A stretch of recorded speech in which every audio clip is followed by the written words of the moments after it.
नमस्कार, मी सेजल पुरवार. महाराष्ट्राचे महानिर्णय या विशेष कार्यक्रमामध्ये तुमचं मनपूर्वक स्वागत. सुरुवातीला पाहूयात एक महत्त्वाची बातमी. दिवाळीआधी शेतकऱ्यांना मदत देण्यास सरकारकडून सुरुवात करण्यात आली आहे आणि त्यासाठी राज्य सरकारकडून काही जिल्ह्यांमध्ये 480 कोटी रुपये वाटपासही मंजुरी देण्यात आली होती. अमरावती विभागातील अकोला, बुलढाणा, वाशिम आणि संभाजीनगर या विभागातील जालना, हिंगोली जिल्ह्यातील शेतकऱ्यांना मदत मंजूर झाली. ऑगस्ट आणि सप्टेंबर महिन्यामध्ये झालेल्या अतिवृष्टीच्या पार्श्वभूमीवरती शेतकऱ्यांना ही मदत मिळते. नक्षलवादी चळवळ देशात अखेरच्या घटका मोजत असतानाच महाराष्ट्रामध्ये या चळवळीला जोरदार धक्का बसलाय. जहाल नक्षलवादी भूपतीसह 60हून अधिक नक्षलवाद्यांनी आत्मसमर्पण केलंय. हे सर्व नक्षलवादी समाजाच्या मुख्य प्रवाहात आले. मुख्यमंत्री देवेंद्र फडणवीस यांच्या उपस्थितीमध्ये सर्वांनी शस्त्र खाली ठेवली आणि संविधान हाती घेतलंय. विकासाचा मार्ग हा बंदुकीच्या धाकावर खुला होत नाही तर लोकशाहीतून वृद्धिंगत होतो हे त्यांनी मान्य केलंय. मुख्यमंत्री देवेंद्र फडणवीस यांच्या हस्ते सोलापूर मुंबई विमानसेवेचा शुभारंभ करण्यात आलाय.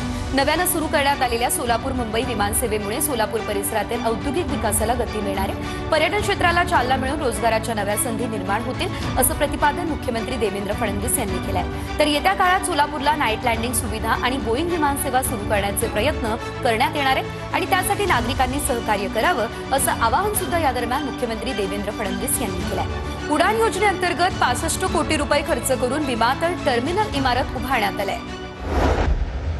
सोलापूर एक असं शहर आहे की एका एअरपोर्टमुळे आणि आमच्या शक्तीपीठ सारख्या कनेक्टिव्हिटीमुळे आज पंढरपूर असेल, आज या ठिकाणी सोलापूर असेल, आज या ठिकाणी तुळजापूर असेल, ही सगळी शक्तीपीठं आपली ही जोडली जाणार आहेत आणि मी तुम्हाला दाव्यानं सांगतो ही सगळी कनेक्टिव्हिटी झाल्यानंतर इथे येणाऱ्या भाविकांची संख्या ही 3 पटीने वाढेल आणि त्यातनं मोठ्या प्रमाणात रोजगाराची निर्मिती देखील होईल. कॅनडा सरकारच्या परराष्ट्र व्यवहार मंत्री अनिता आनंद यांच्या नेतृत्वाखालील शिष्टमंडळानं मुख्यमंत्री देवेंद्र फडणवीस यांची वर्षा या शासकीय निवासस्थानी भेट घेतली. यावेळी तंत्रज्ञान, शिक्षण, वित्त, व्यापार, गुंतवणूक, उद्योग यासह विविध बाबींवरती चर्चा झाली.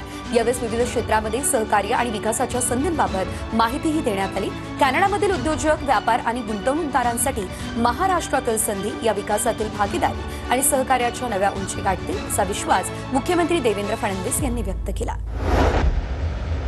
रत्नागिरी जिल्ह्यातील मंडणगड तालुक्यामध्ये दिवाणी आणि फौजदारी न्यायालयाच्या नव्या इमारतीचं उद्घाटन सरन्यायाधीश भूषण गवई यांच्या हस्ते झालं आणि या कार्यक्रमाला मुख्यमंत्री देवेंद्र फडणवीस आणि उपमुख्यमंत्री एकनाथ शिंदे यांचीही उपस्थिती होती. मंडणगडमधील न्यायालयासारखी इमारत देशातील कुठल्याही तालुक्यामध्ये नसेल असं कौतुक यावेळी सरन्यायाधीश गवई यांनी केलं.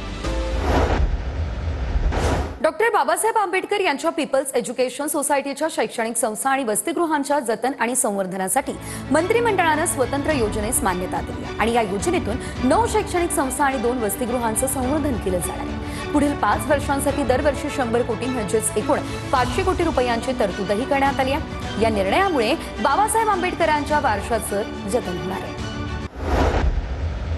हा निर्णय भारतरत्न डॉक्टर बाबासाहेबांच्या कार्याला वंदन करणारा आणि समाजातल्या दुर्बल घटकांना बळ देणारा ठरणार आहे.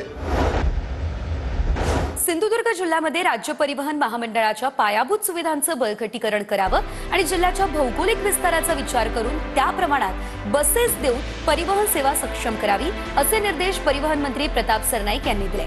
मंत्रालयामध्ये सिंधुदुर्ग जिल्हा एसटी महामंडळाशी संबंधित विविध विषयांबाबत बैठक झाली आहे आणि त्यावेळेस परिवहन मंत्री प्रताप सरनाईक बोलत होते.